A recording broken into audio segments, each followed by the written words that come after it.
Imagine the scene. Germany, 1937. Karl Wolff, head of the personal staff of the SS chief, baptizes his newborn son. It all seems quite orthodox at first, but on closer look, the ritual starts raising questions.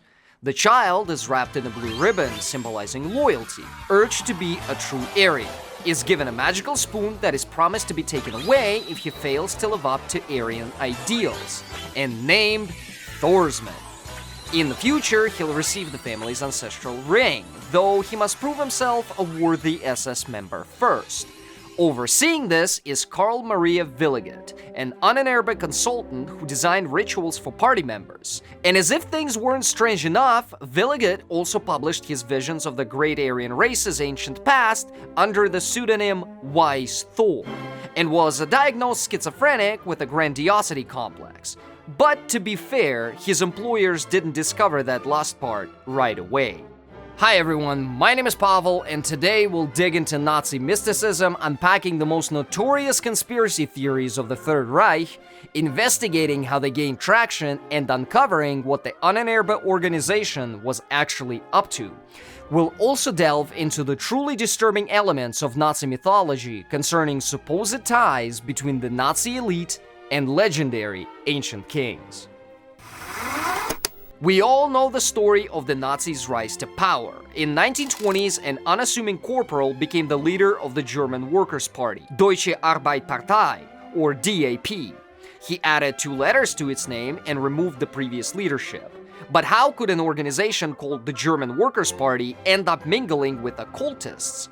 Doesn't that sound rather counterintuitive? Actually, the DAP and occultism were directly connected, because occultists founded the party.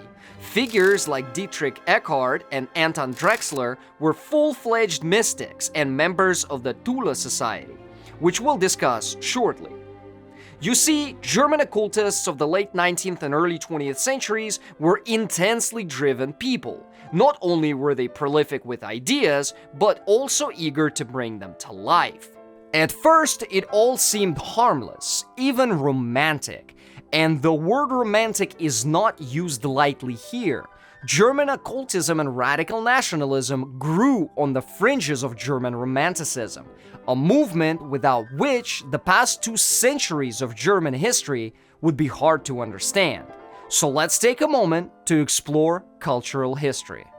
Romanticism shaped German-speaking culture for more than half a century, from the late 18th to the mid-19th century. Through Romantic art, Germans reflected on their history, mythology, and folklore. Romantic writers reached back to the past, often to semi-legendary times, and the Middle Ages, mining tales and legends to forge a national epic. In the 19th century, these writers created a ton of literature that has been torturing European students for over 200 years. Schiller explored national themes in works like The Robbers and Intrigue and Love. In travel pictures, Heine's hero marvels at the beauty of Germany's mountains. Heinrich von Kleist's play, The Battle of Hermann, depicts Germanic tribes fighting Romans in a Teutoburg forest, a story meant to inspire resistance against Napoleon's invasion. The modern meaning of romantic is misleading here. Romantic writers were like excavators of national memory. They often searched for, or frequently invented, unifying motifs for their people and tried to realize them in the present. That's the reason Byron was fascinated by the defeat of Napoleon at Waterloo, and Sir Walter Scott by Scotland's resistance. When the independence movement gained steam in Ottoman Greece in the 1820s, Europe was ready to support it.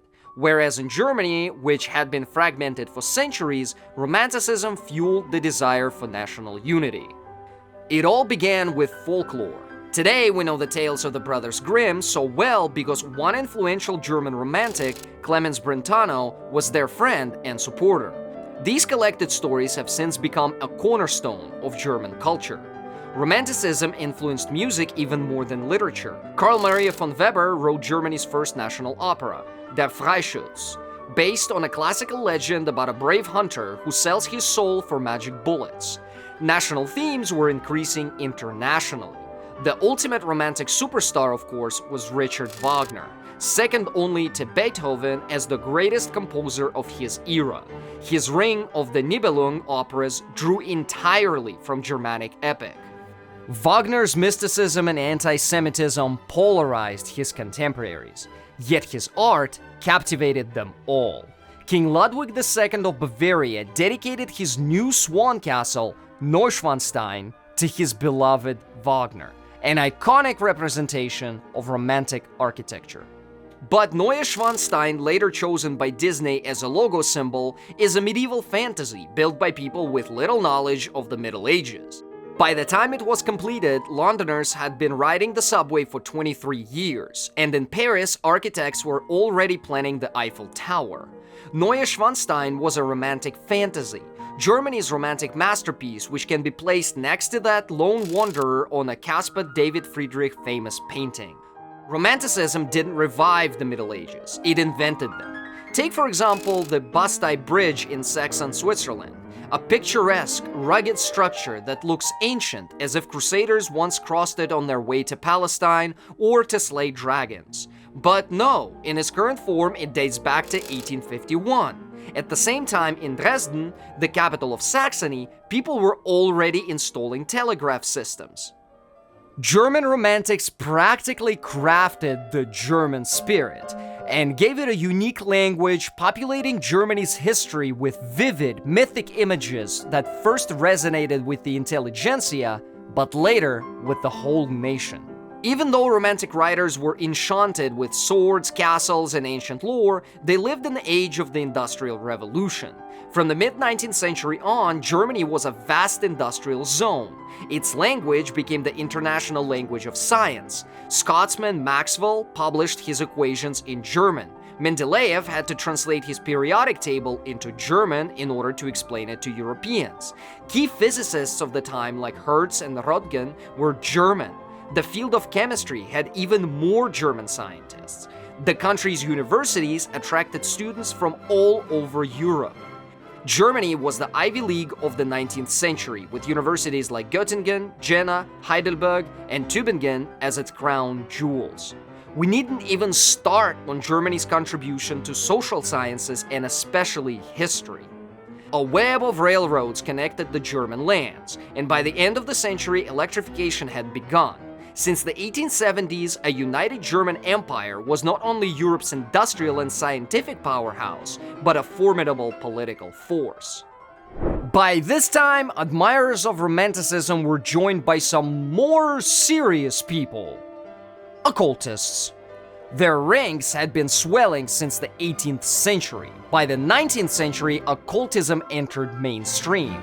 As Umberto Eco put it, when people stop believing in God, they start believing in anything. In the US and the UK, the urban intelligentsia flocked to seances. In Russia, elites fell under the spell of bizarre sects, like the Khlisty.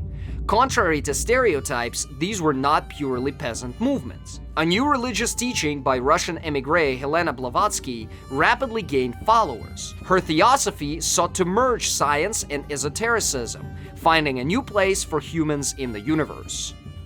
According to her German interpreters, humanity emerged from a single god, with history marked by a progression from ancient races towards perfection. Eventually, however, it was determined that in this progression certain flawed deviations appeared, and those had to be eradicated. The Semites were deemed one such flawed deviation, with inferiority judged by spiritual criteria, based purely on subjective feeling.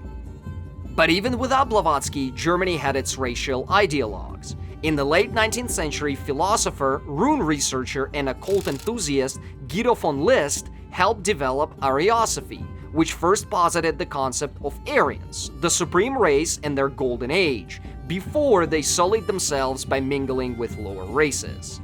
In List's view, these Aryans were ancient Germans. As such, studying Germanic epics and paganism became imperative.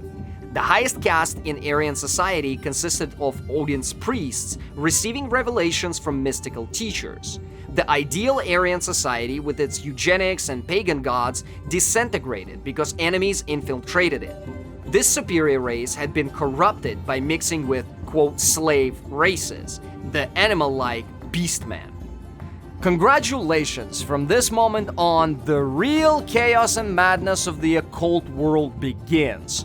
It might seem that Guido von List was just an insignificant madman on the fringes of Germany's great 19th century culture, but his writings were closely read, and his Ariosophy later gave rise to an entire family of spiritual and political doctrines in the 20th century. Aside from his intriguing tales of the Aryan decline, von List had plenty to offer his followers. Let's list some of them. The theory of Indo-Germanic origins in Arctogia, with its capital in Thule, Charlemagne, who forcibly converted the Germans and deprived them of their ancient gods, heraldic symbols as secret messages passed down through aristocratic lineages, the magical use of runes, reworked ideas from Helena Blavatsky, a political organization of Odin's priests, and a vision of a future pan-German empire where the non-Aryan population would be subjugated by Aryans. Until then, they would remain in perpetual conflict. The last part of his teaching was especially popular. Inspired by von List, German esoteric nationalists began writing about racial inferiority and racial superiority. A common version posited that inferior races were the result of Eve's sin with the devil. They were considered dangerous, corruptive, and prone to perversions, constantly trying to seduce Aryan descendants into depravity. Thus, it was crucial to root out the influence of inferior races. Occultists began suggested assigning them a role akin to beasts of burden.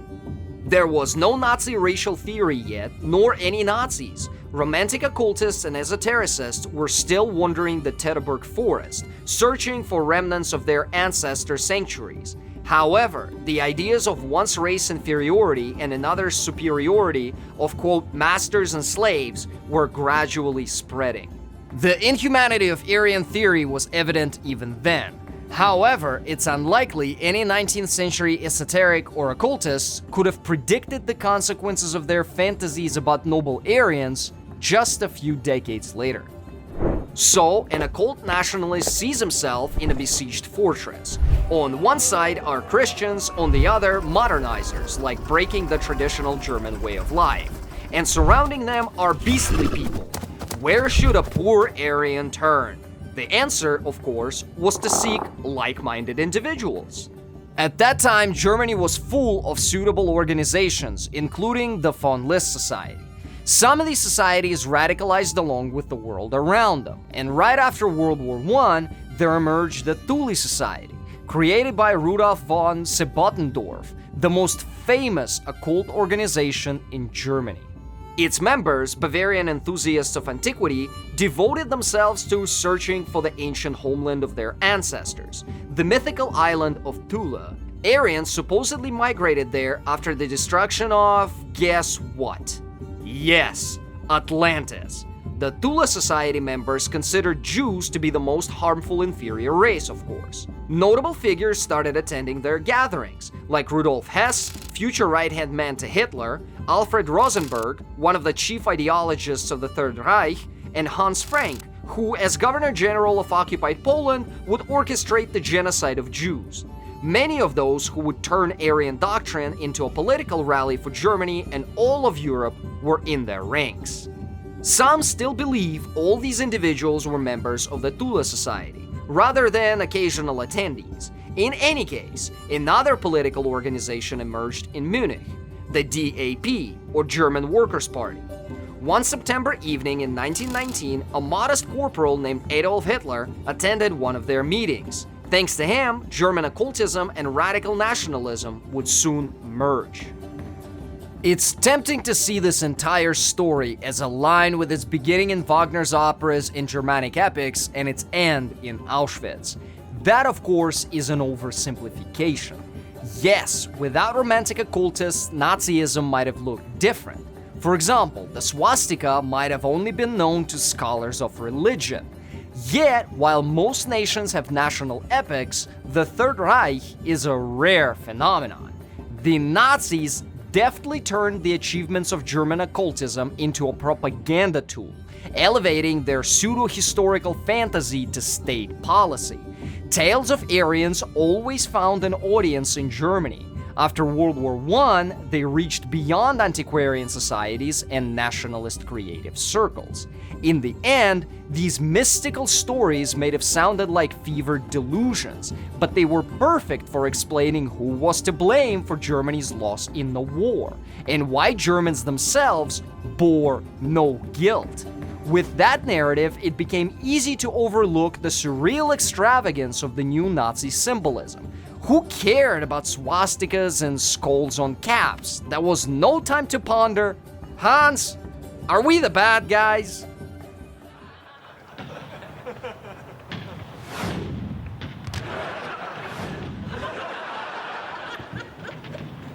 Even Hitler, along with many others, sensed that some restraint on imagination was needed. Hitler's closest associates, including the Führer himself, dabbled in mysticism. Yet these people were not most interested in occult rituals. As soon as Hitler took control of the Workers' Party, he quickly sidelined its most fanatical members. He needed a mass organization, and esoteric occultism was, by nature, exclusive. You couldn't rally the masses with it. He didn't forbid the supporters from indulging in mysticism, but he did not encourage it either. Some eventually distanced themselves from it altogether. Others embraced it, creating enough material for future falsifiers, pseudoscientists, and authors of pulp novels about Nazi cities under the ice in the Arctic and Tibet. The main enthusiast of this field was Heinrich Himmler, Reichsführer of the SS, and one of the most eccentric figures in the Nazi party. The peculiarities of Himmler's interests are well known in the town of Quedlinburg. Perhaps the oldest residents still remember when the local abbey became the site of SS occult ceremonies. At one such ceremony in July 1936, Himmler attended personally to commemorate the 1000th anniversary of King Henry the Fowler's death, supposedly buried in the town church. Henry was Germany's first king, who expelled the Slavs beyond the Elbe. The Nazis admired every element of his biography. They considered him, naturally, an Aryan and a model for SS officers. But Himmler took it further. He saw himself as Henry the Fowler's reincarnation, and his work as a continuation of the ancient king's mission. He envisioned his SS as a spiritual brotherhood. SS officers were to undergo ideological, military, and Aryan spiritual training. Also, they were to participate in vigils and meditate before every significant meeting. However much of a pagan mystic Himmler might have been, he was raised in a devout Catholic family, with Bible stories read to him as a child. He admired Catholicism for its aesthetic aspects: orders, preferably secret ones, strict hierarchy, and merciless knights. All that was missing in this cocktail was nuns in latex. But the tedious parts, prayers, and the elderly man in a tiara on the balcony of St. Peter's Basilica, didn't interest him. He aimed to organize the SS like the Teutonic Order. This order was, by the 1930s, engaged primarily in humanitarian work, and is headquartered in Vienna to this day. But Himmler's order featured medallions and occultism, so no dreary charity work, only occult extravagance. Of course, such an ambitious organization needed its own residence, and Himmler sought it carefully, eventually discovering Wewelsburg Castle in Westphalia. The castle was owned by the city and had no mystical reputation, but Himmler's occult consultants convinced them Wewelsburg was the place to be. The castle sat at, quote, solar plexus of Germanic pre-Christian history. Nearby were sites like the Teutoburg Forest, where Germanic pagans repelled the Romans, and the Battle of Suntal, where they repelled Charlemagne. Additionally, an ancient Germanic sanctuary was nearby. It was an ideal location for an SS residence, serving as headquarters, a future museum, and a training ground for young officers under their Grand Master Himmler.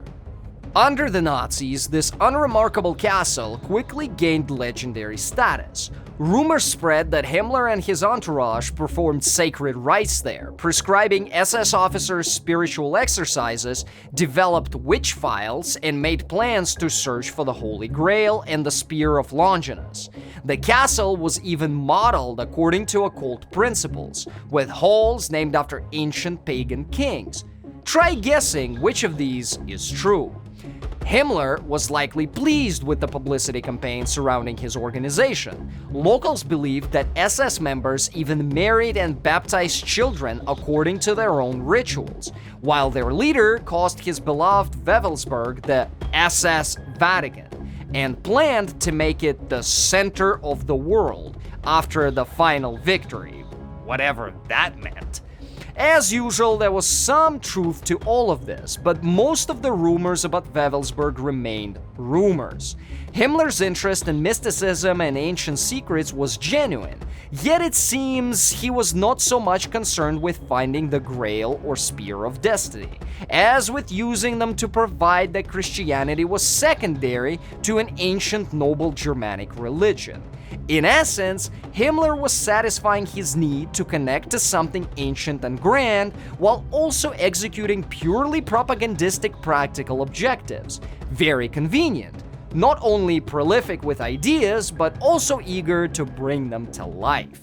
In addition to occult rituals, Wewelsburg Castle hosted quite mundane meetings and sessions for SS high-ranking officials. Courses for young SS recruits were held as part of the SS Leadership School, along with harvest festivals and solstice celebrations for the local populace. This was Himmler's vision of the Middle Ages, youth education as well as the role of ordinary Germans in all of this. Today, Wewelsburg is a museum, or rather, two museums. A regional history museum and a museum on the Nazi past. Anyone can visit for free to see the Obergruppenführer hall with the black sun on the floor, view of the Death's Head rings, and learn about the history of the small Niederhagen concentration camp. Because of course, there had to be a concentration camp. The camp was set up near the castle to use prisoners for labor at Wewelsburg. As usual, the grand projects and fantasies of Nazi leaders came at the cost of slave labor in horrendous conditions, accompanied by torture, starvation, and frequent executions for disobedience through various methods: drowning, poison, and beatings to death. The Niederhagen camp served as a reminder, lest anyone get too caught up in our historical tales, that the inhabitants of Wewelsburg were far from harmless occultists, and their grandest project was not some castle in Western Germany, but the great and terrible Ahnenerbe. Of course, you were expecting this. Stories about the Ahnenerbe are almost as numerous as stories about the Nazis themselves. In books, comics, films, and video games, its members are depicted traveling around globe in submarines, stealing talismans from Egyptian pyramids that grant eternal life, and building cities under the ice in Antarctica. They're said to have tried creating superhumans and super soldiers, resurrecting or cloning Hitler after his death, and perhaps even wielding supernatural powers. In short, Ahnenerbe members are portrayed as terrifying and fantastical figures. Of course, reality is much more mundane, though still intriguing, but not without exotic and bizarre tales. From its inception, the Ahnenerbe functioned as a research institute for studying Germanic antiquities, but there was nothing like it anywhere else. Formally, Heinrich Himmler was the Ahnenerbe's founder, but the true inspiration, first head of the project, was Hermann Wirth. Wirth was a contradictory figure, a real scholar with a dissertation on Dutch folklore and a lecturer at the University of Bern's philology department, but also someone who seriously studied Atlantis and preached Aryan racial superiority. Essentially, he embodied the typical Nazi occultist profile of the time. Under his leadership, the Ahnenerbe took Atlantology, yes, the Nazis realized the log suffix was free, to new academic heights. Atlantis, or Hyperborea, or the continent of Tula, was studied as though it were the Roman Empire. Atlantologists believed that the ancient land lay in the distant north and was home to godlike blonde Aryans, or Atlanteans, Hyperboreans, or Aesir. The main reason for Atlantis' destruction, they thought, was the shift of Earth's poles. Allegedly, the climate afterwards became uninhabitable, causing the Aryans to migrate south, mix with lower races, and lose their purity. Wirth even had a precise date for Atlantis' demise, 2193 BCE. Regular, boring historians were more concerned with the collapse of the Akkadian Empire. Wirth believed the swastika was a sacred symbol of the Wheel of Time for Atlantean Aryans, and that the foundation of the golden age of the Aryans was matriarchal society. This last thought cost Wirth his career. Himmler was not at all impressed by the idea of a beneficial matriarchy. He removed the famous scholar and even considered sending him to a concentration camp. Wirth was saved by his contributions to Nazi science. Ahnenerbe then came under Himmler's direct control, where he fully unleashed its potential. Under him, the organization, already far from a rational institution, expanded from ancestor studies to a much broader spectrum of outlandish theories. The Ahnenerbe's astronomy department tried to prove the doctrine of eternal ice, claiming that the solar system formed from the collision of a supersun and cosmic ice, originally consisting of 30 planets. Proponents of the eternal ice theory believed that Earth once had 4 moons, 3 of which had already fallen. The first allegedly wiped out the dinosaurs, and the second, Atlantis. The fall of the fourth, they claimed, was foretold by John the Apostle in the Apocalypse. Solar cult ideas intertwined with geopolitics. The sun was considered a benevolent force representing the Reich, while ice symbolized danger and evil embodied by the USSR. The battle against it was seen as a sacred mission. Ahnenerbe's propaganda efforts were certainly creative. The Ahnenerbe also had a fascination with runes. They were studied at the Institute of Runic Writing, and SS officers were required to learn them as part of their training. But historical linguistics, of course, didn't interest anyone at Ahnenerbe. Runes were interpreted esoterically. Each rune drew specific energy. The swastika symbolized prosperity, cyclical rebirth, and the purity of the Aryan race. The Sonnenrad, sun wheel, was a symbol of fire and the mark of Aryan magicians. The Zig rune was an attribute of Thor, a symbol of war, death, and power. The Wolfsangel, wolf's hook, was a charm against evil forces, supposedly giving control over werewolves. You get the idea. Werewolf women of the SS. A special Ahnenerbe unit called Sonderkommando H studied witch trials. Its members compiled lists of German witches who died in the 17th century, investigated execution sites, and tried to determine if these hunts had influenced racial history. What they found remains a mystery. The most surprising thing about all this is that occult sciences were officially banned in the Third Reich. Yet, Ahnenerbe had an entire department dedicated to their study. It's easy to guess what they were doing there, trying their hardest to contact higher intelligence and the afterlife. Ahnenerbe also had a prestigious department for alternative medicine, including homeopathy, herbal medicine, and the superiority of Germanic Aryan natural remedies. It is impressive how Himmler and his associates managed to shoehorn Aryans into practically every discipline. Moving on. The North African Culture Department established connections with Jerusalem's muftis and broadcasted radio programs to Arab countries. Its leader, however, was more interested in Jews than Arabs. He claimed that the Jewish people represent the paradigm of degeneration, and Judaism is the consequence of this degeneration. He insisted that Judaism and English Puritanism were similar, that there was spiritual kinship between Jews and the English, and therefore England had Jewified and become an anti-European power. The Department of Primitive History, led by Essen bombers, conducted excavations in Austria and Bavaria with one goal: to find the Nordic man. The search took so long that bombers declared Cro-Magnons to be Nordic people. Later, at the Nuremberg trials, he renounced many of his ideas, though he still had a taste for pseudoscience. In the 1960s, bombers was caught forging rock carvings. Bruno Schweitzer, head of the Germanics department, had a penchant for expeditions. In Iceland, he studied myths and folklore of northern people. You probably guessed by now what Ahnenerbe members were looking for there: the homeland of the Aryans. Schweitzer published an article titled "Hitler, Göring, and Goebbels, Descendants of the Vikings." Much as you might imagine, hopefully with the same response. But Ahnenerbe was just hitting its stride. Funded by the SS and personally supported by Himmler, Nazi scientists set off on a grand expedition to Tibet in 1938. As usual, their interest was not so much in the Tibetans themselves as in their potential connection to the ancient Aryan culture. The Himalayas, they believed, might hold the legendary Shambhala, the Earth's axis containing vast energy and possibly inhabited by descendants of the ancient Atlanteans. Surprisingly, they found neither Shambhala nor any hint of it.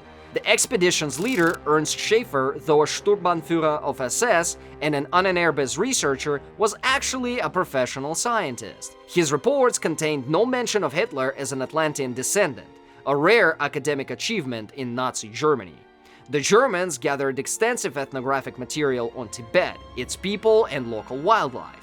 These materials escaped the flames that consumed the rest of Ahnenerbe's pseudoscientific documents. Schaefer brought Hitler a mastiff and a golden mantle from the Dalai Lama as a friendly gesture from the Tibetans. Ahnenerbe might seem like a gathering of mad occultists, but real scientists worked there too. Entomologists, biologists, geneticists, botanists, parasitologists, and speleologists. What united them wasn't occultism, but a willingness to use any means necessary to do their job. Ahnenerbe members collaborated with concentration camps, often held official positions there, and conducted experiments on prisoners. SS ranks and Himmler's patronage granted them almost unlimited freedom. Himmler, of course, valued his scientists' work, but none of their successes diminished his fascination with mysticism and the occult. No Ahnenerbe scientist ever became truly close to their boss, except for Karl Maria Wiligut, a mystic, occultist, and self-proclaimed descendant of ancient Aryan kings. This is the same wise Thor from the beginning of the story. Wiligut claimed to belong to the lineage of ancient holy Viligoddess, and to remember times when giants and dwarves roamed the earth. He told Himmler about the Aryan arrival from the moon, and about Aryan Christianity, where the primary god was Baldur Christos. According to Wiligut, the Bible was written by Aryans, but it was stolen and distorted by evil Semites. Himmler was enthralled by Willigut's tales and made him a consultant for Ahnenerbe.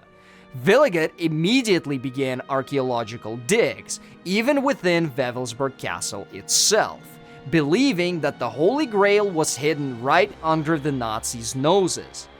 Wiligut designed the Death's Head ring that Himmler awarded to his closest associates and performed Aryan Christian rituals. It was wise Thor who officiated SS weddings and baptized their children at Wewelsburg. Then medical records resurfaced revealing that Wiligut had been diagnosed with schizophrenia back in the 1920s. With a heavy heart, Himmler had to dismiss his favorite consultant, though they continued to communicate outside Ahnenerbe. When World War II broke out in Europe, there was no longer time for mysticism. Ahnenerbe shifted focus to immediate tasks, plundering museums and occupied territories, overseeing concentration camps, and developing the V-2, the world's first ballistic missile. In this way, Ahnenerbe illustrates the trajectory of German Nazism, an organization dedicated to studying ancient German history and ancestral heritage that ended up engaging in looting and an arms race. After the defeat of the Third Reich, its chief mystic, Heinrich Himmler, took his own life by poison. Ahnenerbe was declared a criminal organization at the Nuremberg trials, and many of its scientists were executed.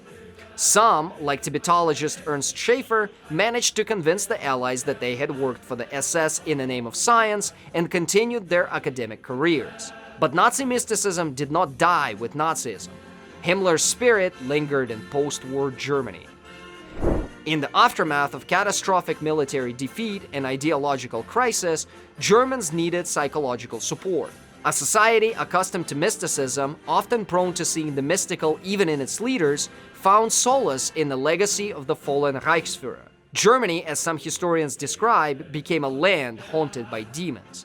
Mystics, seers, and various folk healers emerged from everywhere. One telling story occurred shortly after the war in a small village in central Germany. A reclusive family was said to be led by a Brauscher or magical healer.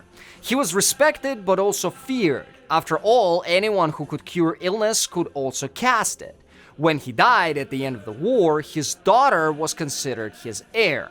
Everything would have been fine, but soon after the war, a certain K arrived in the village, a man seen as disreputable, heavy drinking, and unemployed.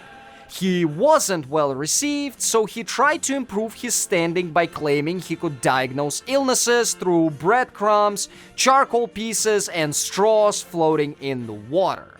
Mr. K declared himself a servant of God, while the Browsher's daughter, he insisted, served the devil. All the village's misfortunes, he said, were her doing. He even claimed to have seen her reading a book of devilish spells. The confused and demoralized villagers believed this, quote, servant of God, and began to make life miserable for their neighbor. They overlooked one crucial detail. Witch trials were long in the past, and the Browsher's daughter simply sued her detractors. Nonetheless, this story reveals much about how deeply citizens of an ostensibly civilized country had been swept up in mystical fervor and occult thinking. Societies experiencing major upheavals have often turned to mysticism and religious fervor. The French experienced a surge of mysticism after their revolution. In Russia, occultism peaked in the turbulent beginning of the 20th century. In England, during the Victorian era with its rapid industrialization. For Germany, the experience of the 20th century was unique, one colossal military disaster after another. From a nation of high culture and advanced economy, it became a war-ravaged territory without statehood and suffering immense losses. And its legacy included the experiments of Ahnenerbe. After Nazism's defeat, the line between right and wrong became blurred. Many Germans experienced a crisis of identity. In this context, it was only natural for people to start seeing the world mystically. It was simple and familiar. The slumber of reason had allowed the belief in divinely sanctioned superiority over others, creating the monstrous ideology of Nazism. Awakening from it, people took decades to recover. It would be decades before they could fully banish these monsters and return to a rational view of the world. Yet this slumber has not entirely lifted to this day. The disgraced head of Ahnenerbe, Herman Wirth, did not take poison. He ended up working in Sweden and the Netherlands and died in 1981. The Germans were not alone in their fascination with the occult, and eradicating it required more than just tearing down the Reichstag. Successors emerged worldwide. The well-known Chilean diplomat Miguel Serrano combined his interests in Hinduism and yoga with Nazi occult practices. His spiritual journey led him to esoteric Hitlerism, in which semi-divine extraterrestrial Aryans waged war against the rulers of the world. The demiurge Yahweh and his race of biorobots, the Jews. His package also included the purification of Aryan blood through Kundalini yoga and secret Nazi bases in Antarctica where Hitler allegedly escaped on a flying saucer. Serrano's inspiration and colleague, the French writer Maximiliane Portas, was a proponent of animal rights, Hinduism, and National Socialism. She blended it all into a single doctrine in her book, The Lighting and the Sun, under the name Savitri Devi Mukherjee. She believed that humanity lived in a dark age, Kali Yuga, and that only a cleansing war could set things right. Her beliefs included the polar homeland of the Aryans, hatred of the Judeo-Christianity, and the divine mission entailing the genocide of the base Jews. Oh, and she considered Hitler an avatar of the god Vishnu. Savitri Devi and Miguel Serrano both found places in the post-war world. Their ideas were eagerly embraced by young neo-Nazis and remain a significant part of white supremacist theory today. They are ideological allies of Holocaust deniers. Savitri Devi wasn't satisfied with merely being an ideologue. She was involved in founding the neo-Nazi movement, traveling worldwide to build connections between different organizations and individuals, and delivering speeches. It is said that after her death, her ashes were given to the American Nazi Party, and they remain at its headquarters in Virginia alongside the ashes of the party's founder, George Lincoln Rockwell. In the decades since Serrano and Savitri Devi's time, Their followers have committed violence against demonstrators such as the Greensboro Massacre, denied the Holocaust, and published propaganda on the subject. And of course, they threatened members of various movements contradicting the white supremacy ideology. The most surprising aspect of this phenomenon is how ignorance, belief in magic, and the search for a mystical hack of reality inevitably led to cruelty. Instead of looking to recent history, people find the source of their current problems in ancient injustice. And seeing themselves as victims of this endless wrong, they stop at nothing to take revenge for it. Why am I so angry and why am I killing people? It's not about the bike, it's because they took ancient Atlantis from me and forced Christianity everywhere. And for every logical counter-argument, they can always invent a new justification, a new myth, a new legend explaining why someone must go to a concentration camp. There is a common type of conspiracy theory where people fear a classic dystopian scenario in the style of George Orwell, where an educated populace is dangerous to those in power. Supposedly, these sinister puppet masters keep people in ignorance and half-truths, like livestock in a pan. The example of Nazi leadership shows us another side, how dangerous people in power can be when they themselves fall under the spell of dark myths. Myths that claim all familiar knowledge is a lie, that every known story has been distorted by enemies, and that if not for the evil around them, the Aryan kings who came from the moon would be leading their people to a bright future instead of this mess.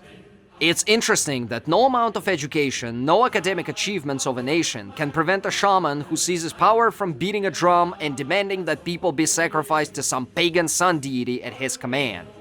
By the first half of the 20th century, Germany was no wild land where people danced around fires and traded beads for shells. It was a country at the forefront of scientific knowledge, but as it turned out, such knowledge can easily coexist with myths of Atlantean descendants, racial theories, and homeopathy. The fanaticism of central political figures corrupts everything around them. From the English word corruption, conspiracy theories dreamed up by disillusioned fantasists are rarely discriminating. Anything can become a tool to establish Aryan superiority, whether it's a castle that would later become a Disney symbol, or the cunning of an ancient Cheruscan chief who ambushed Roman legions.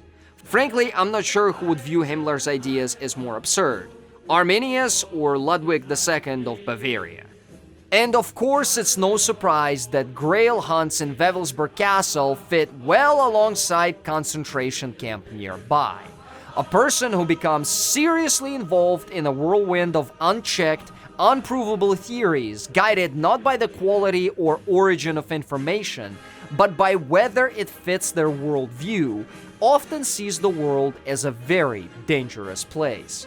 Everyone around them is either an idiot who doesn't understand how the world works, so there is no need to listen to them, or an enemy, a parasite who intentionally distorts and hides the truth. And these enemies deserve even less courtesy than the fools. Since this construct of conjectures, ancient legends, and flimsy interpretations is usually quite fragile, it constantly needs to be propped up with new, increasingly fantastical elements, creating endless conflicts with established views of reality. And as a result, the circles of enemies and fools expand in the eyes of this self-styled master of occult knowledge.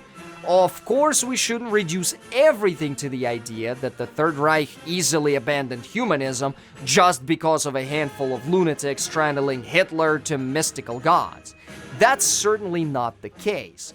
But it's undeniable that this collective madness threw plenty of fuel into the crematory ovens at the gas chambers. So let's keep an eye out on our own mental health, friends, and on our informational hygiene.